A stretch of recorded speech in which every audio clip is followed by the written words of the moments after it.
Let's talk about vascular screening in the wound center patient.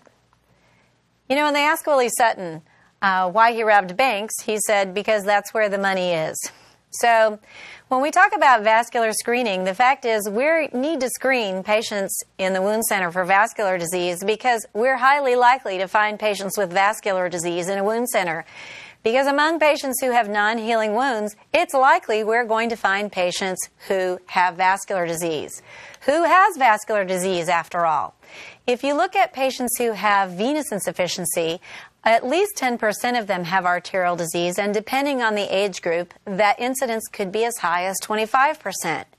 And when you look at patients with diabetes, patients who've had diabetes for 10 years, 15% of those have peripheral arterial disease, and after 20 years, 45% of them do.